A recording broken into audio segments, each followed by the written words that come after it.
Savitri gas पर चाय चढ़ाकर झाड़ू लगाने लगी। इतनी देर में रमेश उठ चुका था। रमेश, बहू को बोल दे मैंने चाय चढ़ा दी है, उठ जाएगी।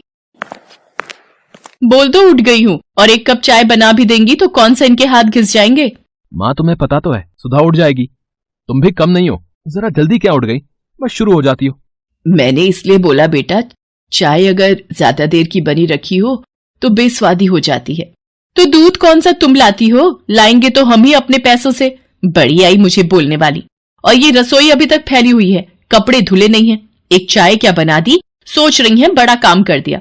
रमेश, मुझे जरा बाजार तक जाना है, मुझे रास्ते में छोड़ देना। और माँ जी, मेरे आने तक घर का सारा काम निपटा लेना। शाम को मेरी सहेली राधा आ रही है, उसके लिए खाना भी तैयार करना है। सुधा बहुत ही बुरे स्वभाव की थी। अपनी बूढ़ी सास पर उसे जरा भी तरस नहीं आता था।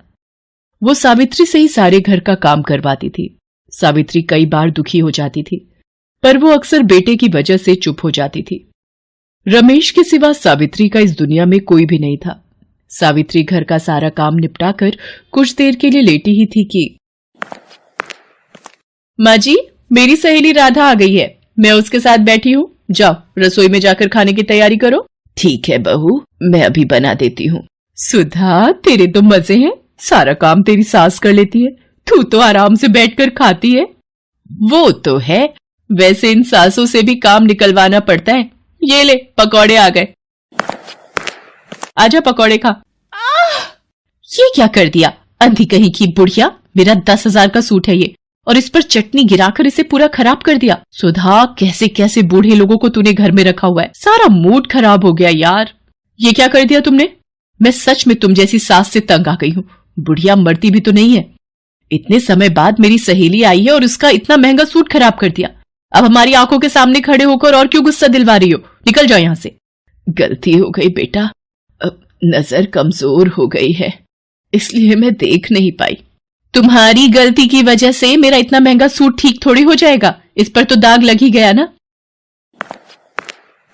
क्या हुआ सुधा, इतना शोर क्यों मचा रखा है। रमेश, मैं इस घर में रहकर परेशान हो गई हूँ। तुम्हारी माँ ने हमारा जीना मुश्किल किया हुआ है।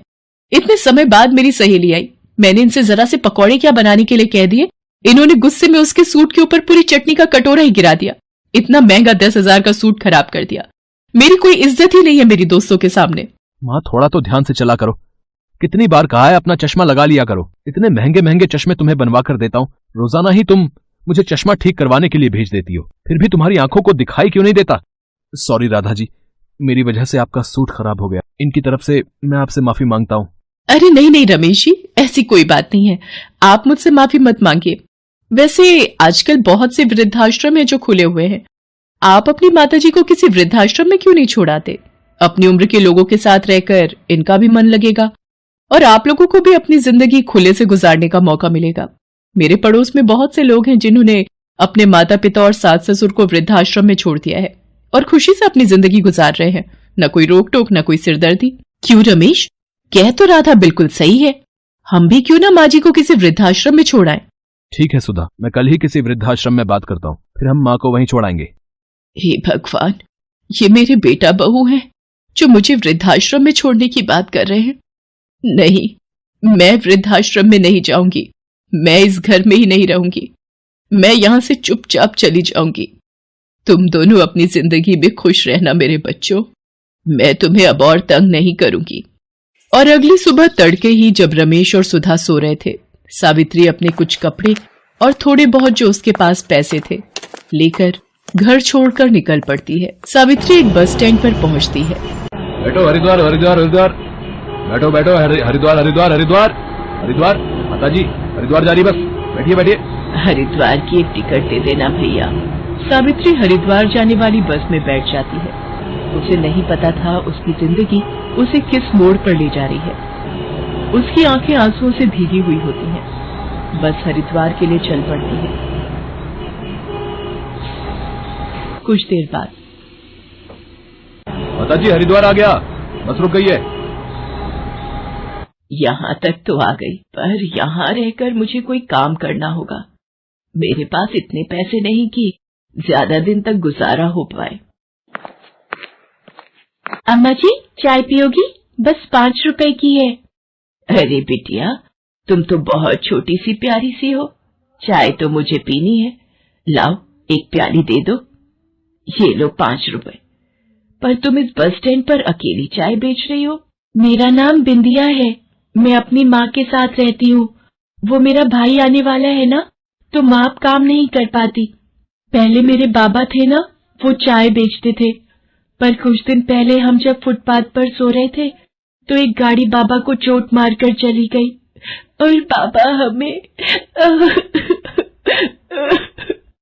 रो मत बेटी, भगवान हमें हर दुख से लड़ने की हिम्मत देते हैं। तुम रोने लगोगी तो तुम्हारी माँ को कौन हिम्मत देगा? वो देखो पेड़ के पास मेरी माँ बैठी है। माँ, ये अम्मा जी तुमसे मिलने आई हैं। बिंदिया की माँ मालिनी सावित्री की आप बीती सुनकर बहुत दुखी होती है। आपने सही किया, आपने घर छोड़ दिया अम्मा जी। मैं और मेरे पति गांव छोड़कर कमाने के लिए शहर निकले थे। हम पड़ोस में ही एक झुग्गी में रहते हैं, पर मेरे पति के साथ यह हादसा हो गया और वो हमें अकेला छोड़कर चले गए। और मेरा बच्चा होने का टाइम भी नजदीक है, इसलिए चाय की दुकान वाले से चाय लेकर बिंदिया को दे देती हूँ और ये आने जाने वाले यात्रियों को चाय बेच देती है। छोटी बच्ची है ना, तो हर कोई नहीं खरीदता और इतनी हिम्मत नहीं पड़ती कि बसों में चढ़ उतर कर मैं चाय बेच सकूं। आह, क्या हुआ मालिनी? हे भगवान, इसकी तो तबीयत बिगड़ती जा रही है।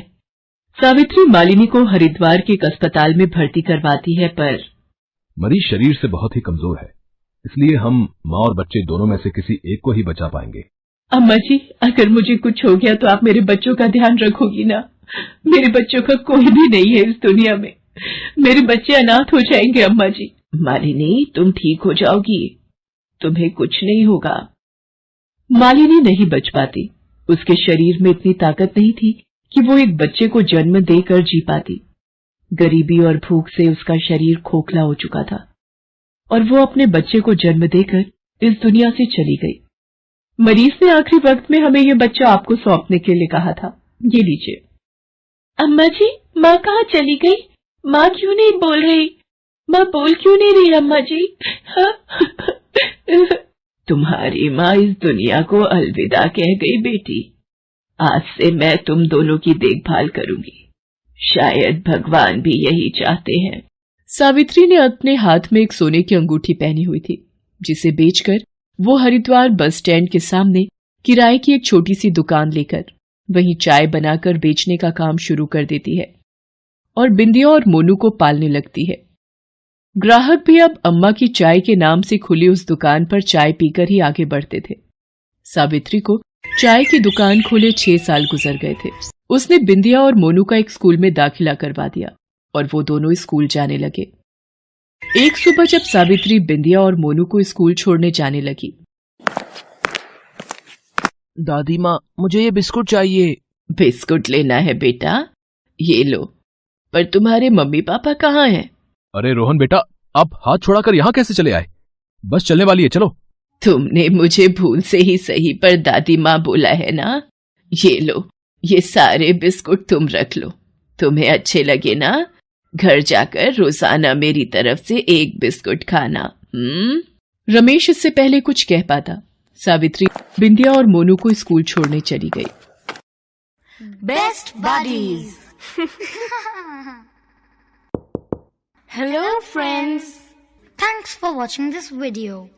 अगर आपको ये वीडियो पसंद आया है तो प्लीज लाइक, सब्सक्राइब, कमेंट्स करें इस वीडियो पर और हाँ, शेयर करना भी ना भूलें।